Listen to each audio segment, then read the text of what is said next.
나무가 없어지잖아요. 그렇죠? 이산화탄소가 많아지면 지구온난화가 심해집니다. 네, 그러니까 나무를 심으면 지구온난화도 우리가 약하게 할 수 있는 거예요. 네, 근데 나무를 베어내니까 지구온난화도 더 심해지고 그러면서 또 이 나무가 감사한 게요. 자, 이 숲에서 나무가 있으면 자, 우리가 비가 오잖아요. 그럼 이 나무가 빗물을 빨아들여요. 땅 속에서 나무가, 왜냐면 식물도 비를 먹고 자라야 되니까 이게 빗물을 빨아들입니다. 그러니까 자연적으로 얘가 물을 저장해줘요. 자, 그러면서 또 약간 그 온도라든지 습도라든지 이런 걸 저장해주는, 그래서 홍수와 가뭄. 그러니까 가뭄일 때는 굉장히 건조한데 얘가 오히려 습기를 주는 역할을 해주는 거고요.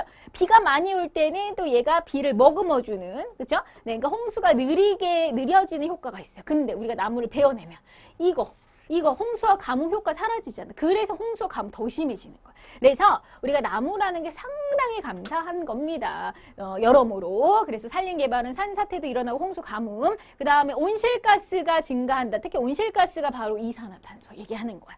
그러면 나무가 없어지는 것도 온실가스가 늘어나고요. 그 다음에 우리가 자동차라든지 공장의 매연 이런 데에서 우리가 이산화탄소가 굉장히 많이 발생하면서 지구온난화. 지구가 따뜻해지면 빙하 녹고 그러면 바닷물 올라가고 저지대 침수 되고 기상이변 생기고 뭐 난리가 나죠. 그렇죠? 우리 앞으로 한반도에 100년 후에 겨울이 사라집니다. 지구가 너무 따뜻해져서 대한민국 겨울이 없어질 거야. 아셨어요? 네, 그리고 아마 부산이나 이런 도시가 사라질 겁니다. 물에 다 잠겨버려가지고. 이게 남의 얘기 아니에요. 굉장히 심각한 겁니다. 자, 그 다음에 이제 무분별한 방모. 그래서 너무 가축들을 막 키우다 보니까 특히 우리 사막. 그 사막이 커지고 있다고 그랬죠. 그걸 사막화 현상이라고 하는데 이런 무분별한, 그러니까 우리 인간들 때문에 자연재해가 지금 더 심해지고 있습니다. 자, 지금 우리 여름에 제가 어렸을 때 여름이 이렇게 안 더웠어요. 근데 지금 여름만 되면 정말 미치게 숨막히게 덥죠.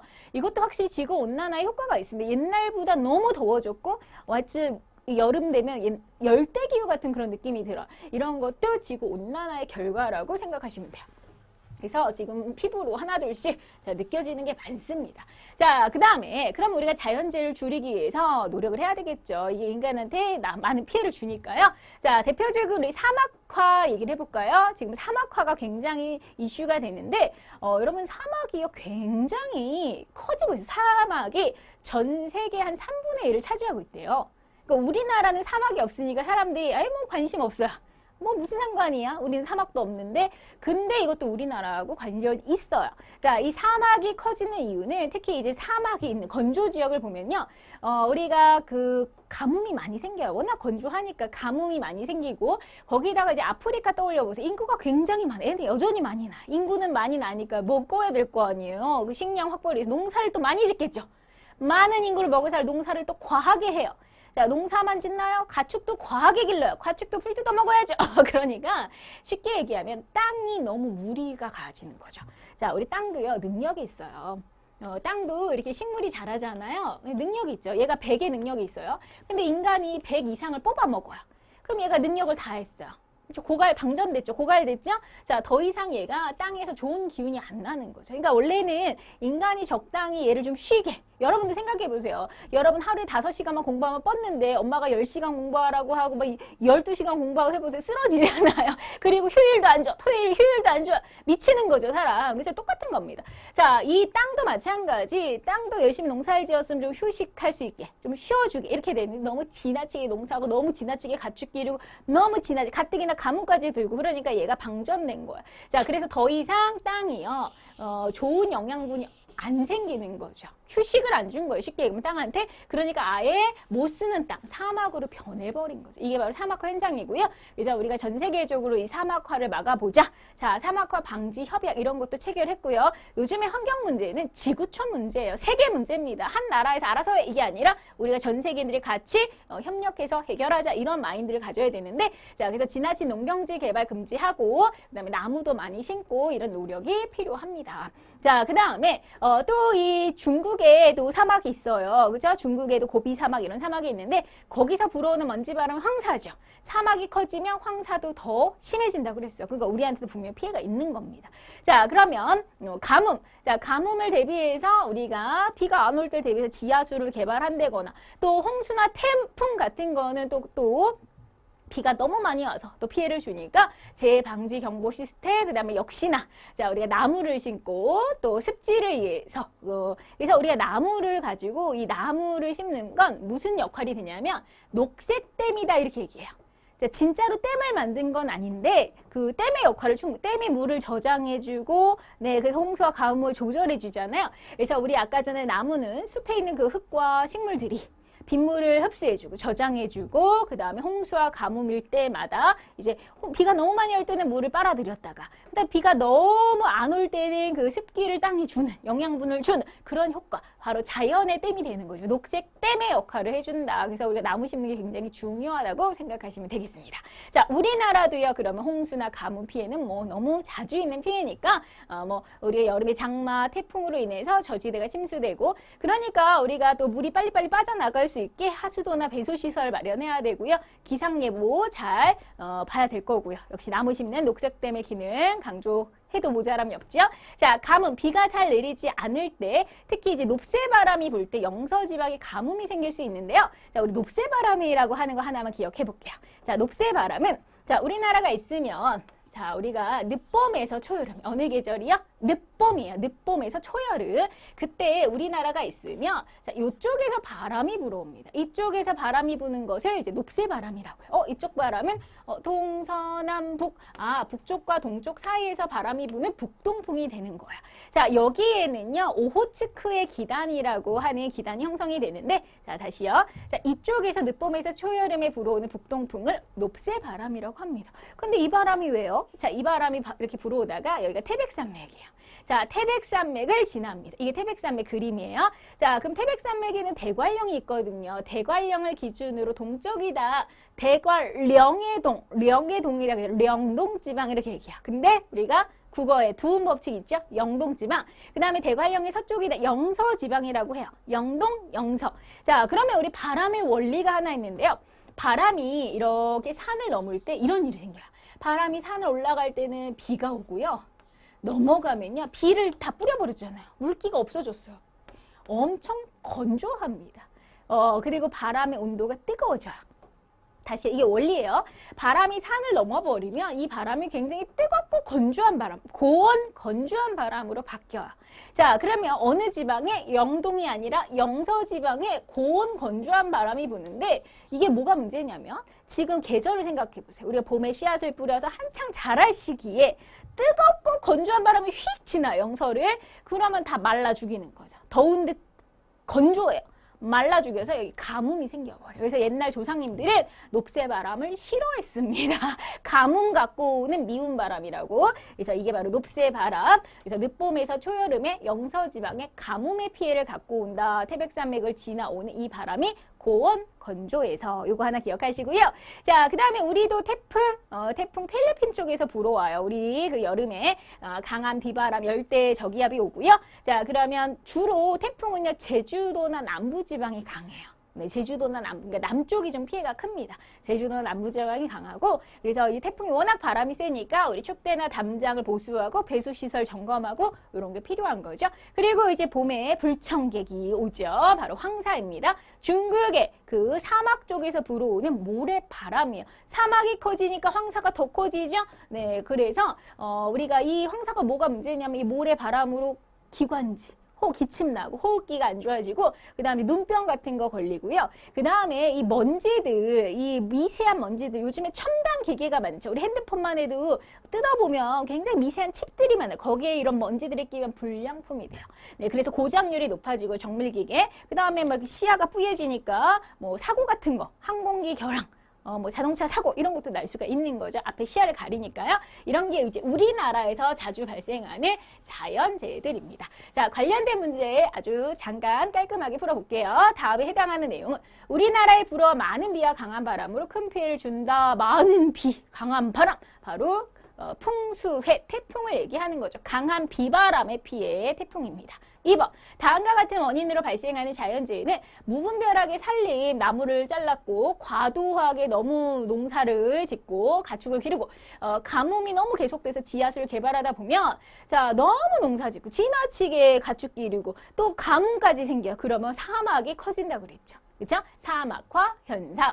자, 3번. 다음에 해당하는 자연재해는 하천이나 호수가 물이 넘쳐요. 비가 많이 오니까 넘쳤겠죠. 그쵸? 장마 집중호우로 발생했고 강수 분포와 시간에 영향을 받는다. 자, 갑자기 많이 내리면 빨리. 그 다음에 또 그것도 비 오는 시간이 길면 당연히 홍수도 더 커지겠죠. 자, 이것은 홍수가 되겠네요. 3번. 자, 4번. 다음에 설명하는 환경 문제는 봄철에 중국의 사막에서 발생한 흙먼지가 편서풍, 바람을 타고 우리나라에 옵니다. 호흡기 질환, 정밀기계에 그런 공업 등의 여러 가지 안 좋은 영향을 주는 거 황사죠. 봄의 불청객 황사. 자, 그다음 5번. 기후적인 요인에 의해서 발생하는 자연재해가 아닌 거. 자, 홍수 비가 많이 와서 가뭄 비가 안 와서 지진은 땅이 흔들리잖아요. 그쵸? 자, 이거는 지형에 의한 거죠. 태풍은 비바람이니까. 자, 그러면 관련이 없는 건 3번이 정답. 자, 6번. 다음 바람의 영향으로 영서지방. 자, 바람이 불어와서 바람이 넘어갔더니 고온 건조의 영서지방에 네, 가뭄을 초래하더라. 정답은 2번이네요. 자, 그 다음 7번. 기역과 니은에 들어갈 말을 알맞게 짝지어라. 늦봄에서 초여름에 영동지방에서 태백산맥을 넘어 영서지방으로 부는 바람이다. 이 바람의 이름은 높새바람. 높새바람은 우리 순우리말이에요. 북동풍을 순우리말로 높새바람이라 하는 거예요. 그 다음, 자, 이 바람이 오랫동안 지속되면 영서지방은 무슨 피해? 가뭄의 피해. 정답은 4번이네요. 자, 그러면 우리가 6단원으로 바로 넘어갑니다. 잠깐 숨 고르시고. 네. 자, 6단원의 내용도 간단합니다. 자, 우리 인구에 대한 이야기를 해볼게요. 요즘 인구 문제 이런 거 생각하시면서 자, 세계에는요. 어느 나라는 인구가 많아요. 어디는 인구가 별로 없어요. 그죠? 많고 적고 이런 차이가 있는데 자, 이런 인구 분포를 보니까 지역끼리 다 똑같나요? 골고루인가요? 아니잖아요. 어딘 많고 어딘 없고. 자, 불균등합니다. 불균등. 자, 그러면 어디는 많고 없고. 자, 이유가 있겠죠? 인구 분포에 영향을 미치는 요인을 보면 자, 일단은 옛날에는 특히 옛날에는 농사를 많이 지으니까 물이 많은 거 좋아했어요. 풍부한 용수, 그 다음에 날씨 따뜻한 걸 당연히 선호합니다. 자, 그 다음에 평야, 넓은 평야, 농사 짓기 좋으니까요. 그 다음에 비옥한, 기름진 땅. 그래야 곡식이 잘 자라니까요. 자, 이런 걸 좋아했는데 요즘은 이런 건 자연환경. 근데 요즘은 자녀들 교육. 그죠? 어떻게 학교 좋은데 뭐 이런 거 학원 많은데. 자, 아니면 일자리, 회사랑 가까운데. 그다음 교통이 편리한데. 그다음에 산업 수준 좀 그래도 발전한 도시 뭐 이런 거 선호하잖아요. 그다음에 정치적으로 맨날 전쟁하고 이런 불안해서 못 살죠. 그렇죠? 그러니까 정치적으로도 좀 안정된 곳, 종교적으로 나 뭐 예를 들면 내가 이슬람교다. 그러면 이슬람교들이 많이 있는 그런 곳을 가겠죠. 그렇죠? 그런 종교도 영향이 있습니다. 그다음에 또 인구 정책 이런 것들을 우리 인간들이 만들어낸 원인이니까 인문 환경이라고 얘기를 합니다. 그래서 이런 걸 다 고려하면서 우리가 어디 살지를 결정하는 건데 요즘에는 특히 우리가 산업화되고 옛날에 이제 농업사회가 아니에요. 산업혁명 이후에는 우리가 이런 경제 수준이 높아지면서 인문 환경을 조금 더 신경 쓰게 되죠. 그렇죠? 그래서 우리가 이제 전 세계적으로 어디에 인구가 그럼 많을까? 인구가 바글바글 자, 밀집되어 있는 곳, 뭐 상식적으로 생각하시면 돼요. 여러분 아는 그 상식, 방금 얘기했던 그 상식 이런 거 좋은데. 그래서 산업 발달 수준이 높은 선진국, 대도시 이런데 우리나라도 막 이렇게 발달한 뭐 서울이나 부산이나 이런 대도시에 사람 많죠? 자, 그 다음에 따뜻한 온대기후, 너무 덥고 너무 춥고 이런 거보다는 따뜻한 중간에 온대기후 지역, 중위도. 그 다음에 이제 아시아 계절풍 지역은 우리 동남아시아나 우리도 계절풍 지역인데 벼농사가 잘 되죠. 먹을 수 있으니까 식량이 확보되니까 이런 데 좋아하고요. 그 다음에 높은 산, 고산기후, 고산기후는 그냥 높은 산이 아니라 이 높은 산에 항상 봄 같은 기후, 안데스 산맥의 그런 데를 좋아하는 거예요. 그 다음에 우리가 또 물이 많은 것을 좋아하죠. 하천이나 바닷가, 하천이나 해안 지역 이런 데는 옛날부터 전통적으로 인구가 많아요. 근데 인구가 별로 없는 지역은 반대로 자, 이제 수준이 낮아요. 못 사는 동네 이런 데 사람들이 안 좋아요. 못 사는 국가 이런 데. 자, 교통이 불편하면 또 사람들이 싫어하죠. 자, 전쟁 많이 나라. 뭐 언제 죽을지 모르잖아요. 그렇죠? 불안하죠? 너무 덥고 너무 건조하고 너무 춥고 그다음에 그냥 높은 산, 막 히말라야 산맥 뭐 이런 데는 사람들이 좋아하지 않죠. 그냥 높기만 한 거, 날씨가 좋은 것도 아닌 그런 데는 선호하지 않습니다. 근데 당연한 상식적인 얘기죠. 인구가 모이고 안 모이고 희박한 지역. 자, 그러면 지금 전 세계 인구가 2011년을 기준으로 했을 때 70억 정도 된대요. 억소리 나죠? 70억. 우리는 남한 5천, 북한 2천, 그래서 합치면 7천만이 7천만의 인구인데 1억이 안 됩니다. 자, 요즘에는 이제 워낙 세계화되다 보니까 이게 이민 가는 것도 많고, 그죠? 뭐 해외 여행도 많고 이동이 참 많아졌어요. 옛날보다는. 그러니까 기술이 좋아져서 그렇죠. 뭐 비행기라든지 또 우리 교통통신이 발달해서 우리가 자연환경을 극복해서 이렇게 우리의 거주지가 많이 확대되고 있는데요. 자, 그러면 상식적으로 어느 대륙의 인구가 제일 많아요? 자, 국가로 생각해 볼까요? 세계에서 인구가 제일 많은 국가 넘버 원 중국입니다. 자, 세계가 70억인데 중국의 인구가 한 14, 15억 돼요. 그럼 전 세계 한 20%는 중국인이야. 정말 엄청납니다. 진짜 중국 애들은 위력이 정말 정말 숫자가 많아요. 여러분들이 세계 여행 어디를 가셔도 중국인들 만나실 거예요. 네, 정말 여기가 중국인가 할 정도로 요즘 제주도를 갔더니 제주도도 내가 중국에 왔나 싶더라고요. 그만큼 중국인들이 많습니다. 진짜 많아요. 그게 어마어마한 위력이죠. 두 번째로 많은 나라가 인도예요. 자, 중국, 인도 두 나라만 합쳐도 벌써 25억은 됩니다. 최소 25군데요. 자, 두 나라만 장난 아니죠? 근데 두 나라가 다 어디 있어요? 아시아에 있죠. 그러니까 아시아가 인구가 정말 전 세계에서 최고로 많습니다. 아시아, 중국 인구가 대단히 많은 모여 있는 곳이다. 자, 그러면 우리가 이제 이사를 다녀요. 그죠? 여러분들도 이사 다녀보셨어요? 네, 저도 몇 번 다녀왔습니다. 네, 그래서 자, 그럼 이제 그 왜 사람들이 이동을 할까? 이사를 다닐까? 그 인구 이동을 이제 종류별로 분석해 보니까 자, 물론 내가 원해서 가는 경우도 있어요. 자발적으로. 예를 들면 나 공부를 하고 싶어. 미국에 가서 공부해야지. 유학이죠. 그 자발적으로. 아니면 돈을 벌러 해외에 나가겠다. 자, 이건 경제적인 이민이죠. 경제적인 이민. 보통 잘 사는 나라로 많이 가죠. 우리나라도 요즘에 뭐 동남아시아나 이런 데서 일하러 많이 노동자들이 오시죠. 자, 그것은 우리가 더 뭐 월급을 많이 주고, 그렇죠? 일자리가 더 풍부하고 이렇기 때문에 오는 거예요. 그래서 주로 개발도상국에서 선진국으로 가는 경향이 있습니다. 이렇게 돈 벌러 가는. 우리도 옛날에 돈 벌려고 뭐 여기저기 막 해외로 나가고 그런 시절이 있었잖아요. 보통 잘 사는 나라 쫓아서 가죠. 물가가 좀 높은 돈을 많이 벌 수 있는 빨리 단기적으로.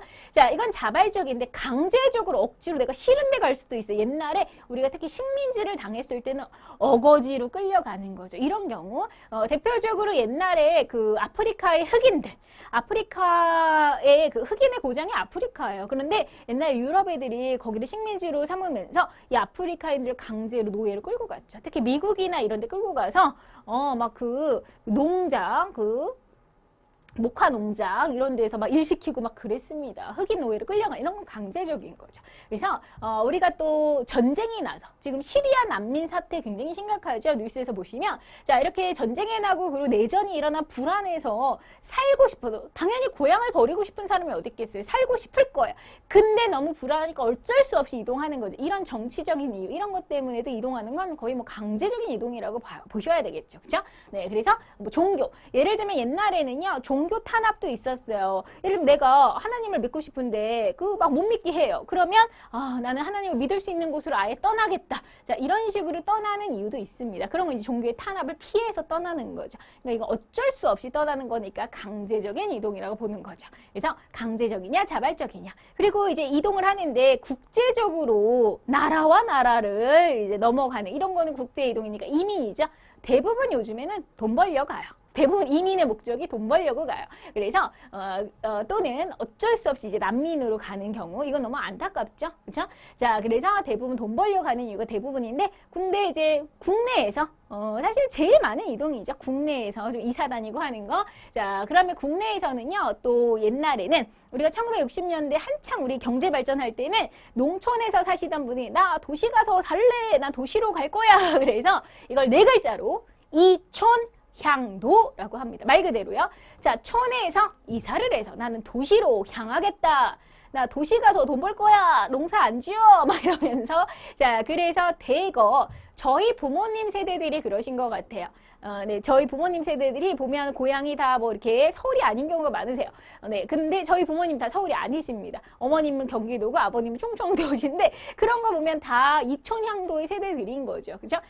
고향은 이제 지방을 두고 계시는데 다 도시로 오시는 네, 이촌향도. 촌에서 이사를 해서 도시로 향하는 그러한 보통 이제 농촌에서 개발도상국이 이런 일들이 많이 생겨요. 막 한창 발전 중이니까. 자, 그러면 이제 이동도요. 이사를 하는 여러분들이 만약에 자 A라고 하는 동네에서 B라고 하는 동네로 이사를 했다. 왜 할까를 한번 잘 생각해 보세요. 예를 들면 이 B 동네가 너무 좋은 거죠. B 동네가 일자리가 많대. 네, 그 다음에 여기는 뭐 굉장히 교통이 편리하대. 뭔가 매력이 있으니까 가는 거죠. 근데 A 동네 같은 경우에는 뭔가 여기보다 싫으니까 가는 거 아닐까요? 그죠? 자, 그래서 보통 우리가 이사를 갈 때는 내가 이 동네에 살기 싫은 이유가 있을 거야. 뭔가 나를 나가게 만드는. 이건 별로 안 좋은 이유겠죠? 자, 그 다음에 저 동네로 간다. 그럴 때 저 동네가 날 뭔가 끌어당기는 거야. 와라 와라 뭔가 매력이 있는 거죠. 그렇죠? 자, 그래서 우리가 이동의 원인은 배출 요인과 흡입 요인이 있어요. 배출은 나가게 하는 거죠. 나가게. 이 동네가 싫어서 나가게 만드는 어떤 그러니까 나쁜 것들. 자, 임금이 너무 짜요. 자, 일자리가 없어요. 시설이 낙후돼요. 부족해요. 열악해요. 주거 환경 막 범죄가 많아요. 그럼 불안하잖아요. 그렇죠? 자, 교통이 불편해요. 환경 오염이 너무 심해요. 그러면 못 살겠다. 나가자. 이렇게 되죠. 이게 사람들을 내보내는 요인. 근데 이제 땡겨요. 우리 동네로 와. 막 이렇게 땡겨요. 자, 그럼 매력이 있는 흡입 요인. 나를 땡깁니다. 그렇죠? 그래서 임금을 많이 준대요. 일자리가 많대요. 교육 환경이 좋아요. 자, 그다음에 교통이 편리하고 편의시설이 많고 쾌적한 주거 환경이 있으면 저 동네로 가야지. 뭔가 이렇게 나를 끌어당기고 있죠. 이게 흡입 요인입니다. 그래서 우리가 이동의 원인은 뭔가 이 동네 살기 싫어서 나갈 수도 있는 거고 저 동네가 뭔가 나를 끌어당겨서 좋은 게 있으니까 가는 걸 수도 있는 거고요. 그래서 배출 요인과 흡입 요인으로 보실 수가 있어요. 자, 그러면 우리가 옛날에 우리나라 지도를 딱 놓고요. 자, 우리나라를 지도를 반으로 한번 뚝 잘라볼게요. 어떻게 자를 거냐면 자, 약간 비스듬히 삐딱하게 자르세요. 자, 비스듬히 자르면요. 여기가 동, 서, 남, 북 이렇게 되죠. 자, 그러면 우리나라는 이 비스듬히 이 위쪽은 산이에요. 거의 다. 자, 이쪽은 북동쪽. 자, 그러면 반대로 이 아래쪽은 남서쪽에는 남서쪽은 거의 다 평야예요. 자, 사람들은 어디를 좋아할까요? 평야를 좋아하죠. 산 별로. 농사도 잘 안 되고 살기도 불편하고 평야는 일단은 농사 지을 수 있는 땅이 있죠. 강이 많아요. 그렇죠? 자, 그리고 평평합니다. 사람들은 낮은 데를 좋아하죠. 자, 그래서 옛날에는 주로 농사를 짓던 시절에는 주로 사람들이 어디다 모여 있어요? 남서쪽. 자, 이 색깔이 진한 게 사람이 많다는 의미입니다. 색깔로 구분하시는 거고. 자, 그럼 옛날에는 밀집, 사람이 많은 게 남서쪽. 왜? 평야와 농업이 유리하니까. 그럼 인구가 희박 없는 지역은 북동쪽, 북동 이 위쪽. 왜? 산이 많고 농업이 불리하니까. 그럼 옛날에는 사람이 많다 적다 이유는 평야냐 산이냐 이런 이유네요. 자, 바로 이런 지형, 자연환경 때문에. 그러니까 이사를 하는 내가 사는 이유가 자연환경이 중요했는데 자, 우리 대한민국이 1960년대에 박정희 정권 그때부터 막 경제가 발전합니다. 1960년대예요. 자, 1960년대부터 보니까 우리나라가 막 발전을 하는데 자, 그럼 어디에 사람들이 몰리느냐 보세요. 자, 이제는 우리 남한의 지도에서 여기 서울, 경기, 인천 여기 확실히 이쪽이 많고요. 그 다음에 여기 뭐 부산이에요. 군데군데 이렇게 많아요. 군데군데. 그렇죠?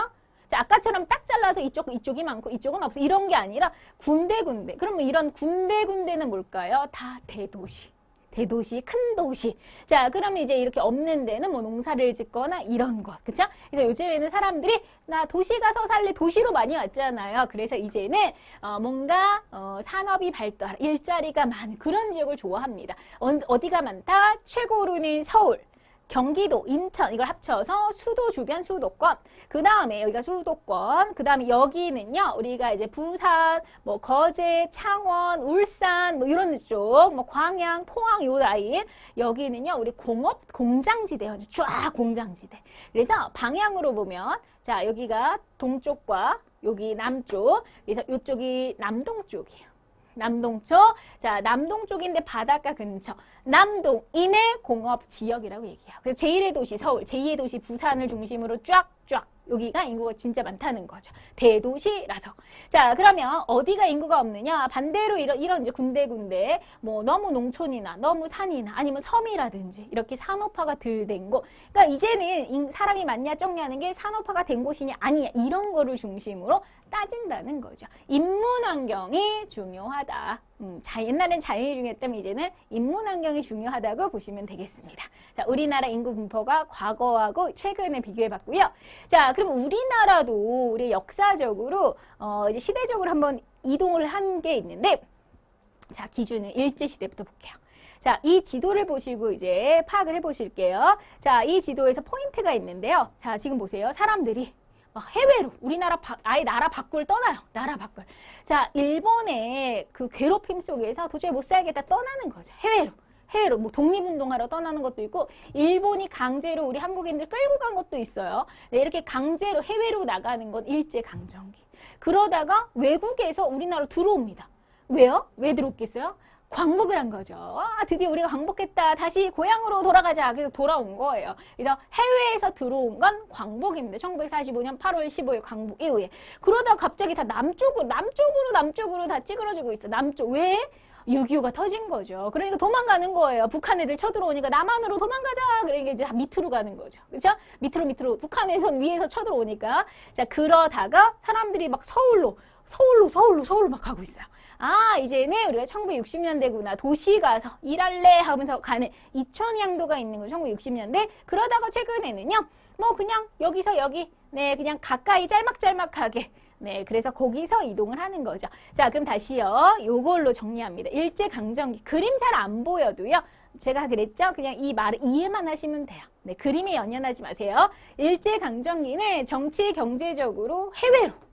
도저히 못 살겠다. 해외로 국제이동이 발생했어요. 자, 광복해서 신나죠. 고향으로 돌아올래. 동포들이 귀국합니다. 역시 국제이동이죠. 나라 밖에서 돌아오니까 6.25가 터지니까 북한 쳐들어온다. 피난. 자, 밑으로 이제 찌그러진 거예요. 그렇죠? 남쪽 끝으로 국내 이동이죠. 자, 이제 1960년대입니다. 나도 도시 가서 취직할래. 자, 이촌양도. 자, 그러면 국내 이동이죠. 다 도시로. 그러다가 최근에는요. 자, 이제 예를 들어서 서울에 살던 분들이 서울이 땅값 너무 비싸죠. 공기는 더럽죠. 네, 그러면서 물가는 엄청나게 세고 아우, 서울에 살기 싫다. 떠나자. 오히려 떠나요. 그렇다고 해서 막 저렇게 시골까지 가기 힘드니까 한 경기도쯤? 네, 아주 멀리는 안 가고 가까이에 있는 도시로 가는 거죠. 가까이에 있는 도시로. 아셨죠?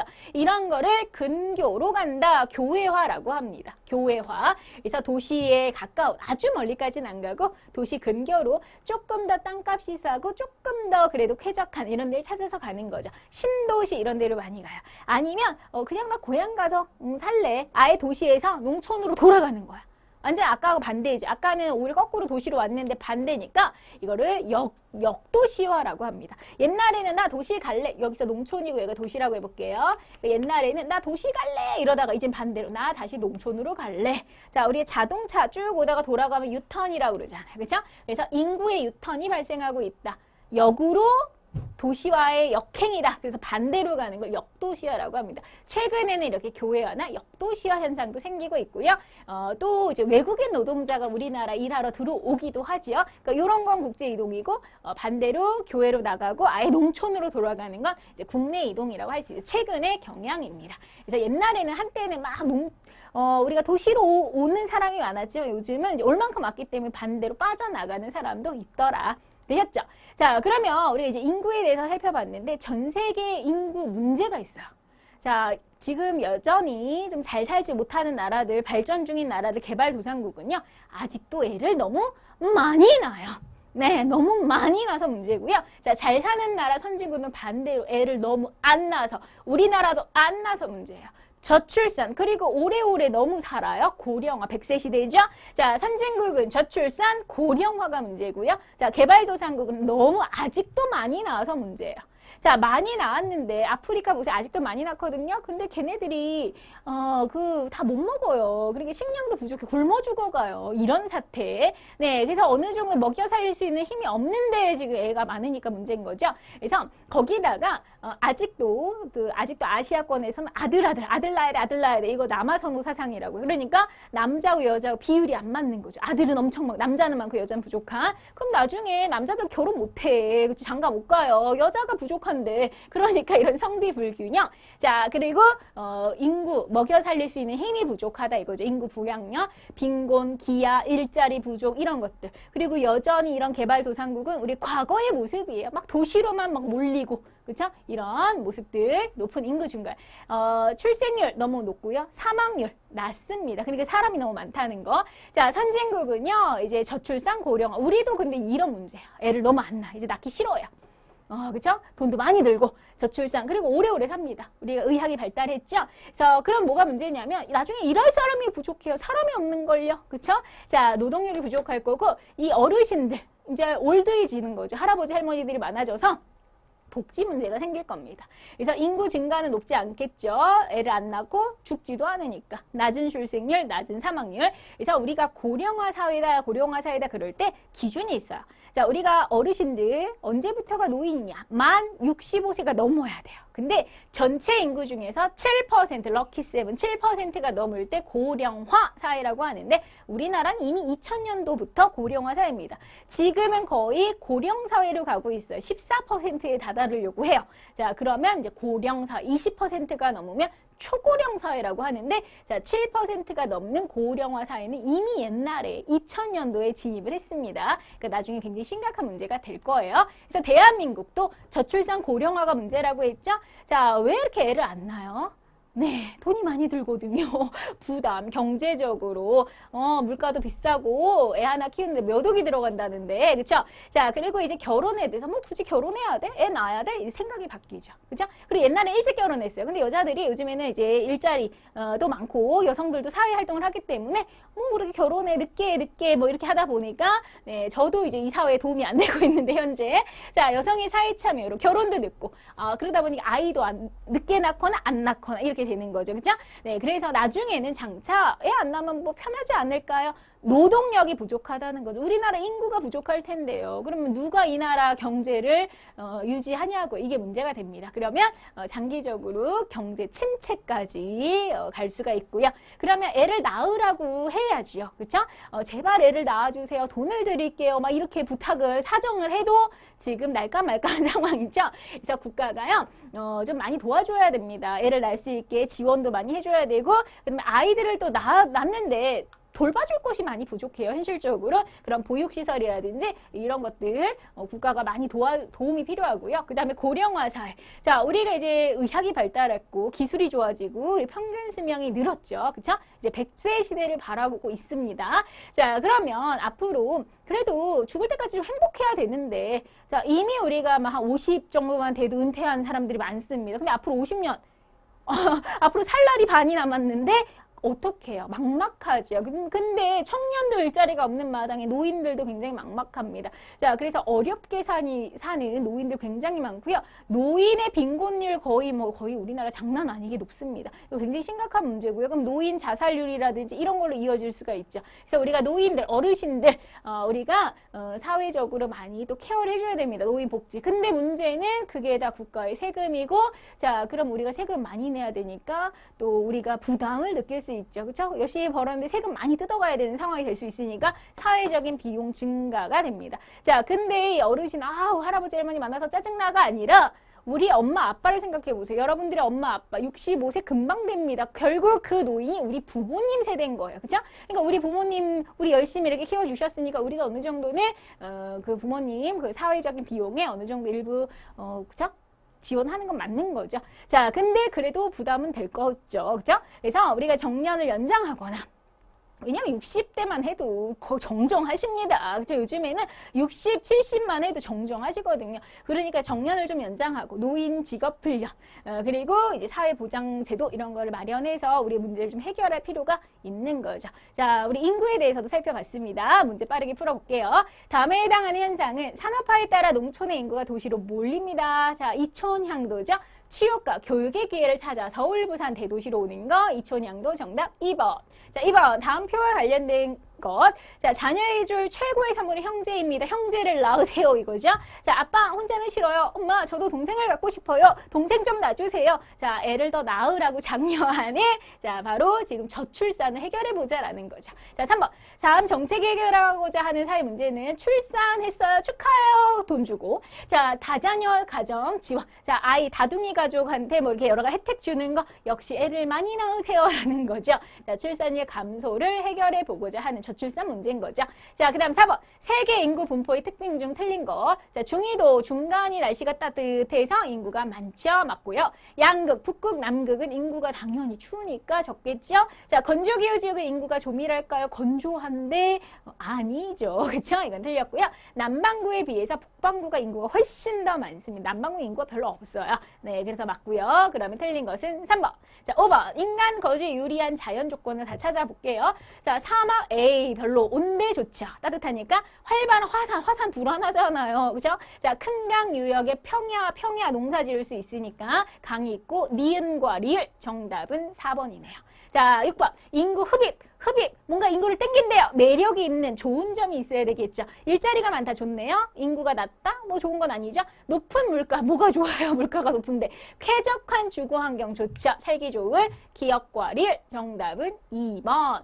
자, 7번. 현재 우리나라에서 나타나고 있는 인구 문제, 저출산, 고령화. 자, 높은 출생률, 아니 애 많이 안 낳는데요. 틀렸고요. 노인 인구 증가로 복지 문제가 생기겠죠. 맞죠? 자, 남아선호 사상으로 남자 초과연자, 이건 옛날에, 과거에 우리나라가 이게 심각했는데 요즘은 많이 좋아졌어요. 우리 요즘엔 딸바보 그러잖아요. 딸을 선호합니다. 네, 그래서 요건 아니고요. 자, 연령별 인구 구조 불균형. 네, 어르신들은 너무 많고 또 젊은 애들은 저출산은 너무 어리고 없고 이게 인구 구조가 나이대별로 너무 불균형하다는 거. 그래서 노동력이 앞으로 부족할 거다. 이게 문제죠. 니은과 리을 정답은 4번입니다. 이렇게 해서 우리 문제까지 모두 풀어봤습니다. 두 단원을 한꺼번에 하다 보니 좀 시간이 다소 길었지만 여러분들이 처음 할 때 열심히 한다라는 자세로 너무 힘들어하지 마시고요. 복습 꼼꼼하게 부탁드릴게요. 여러분 수고하셨습니다. 화이팅!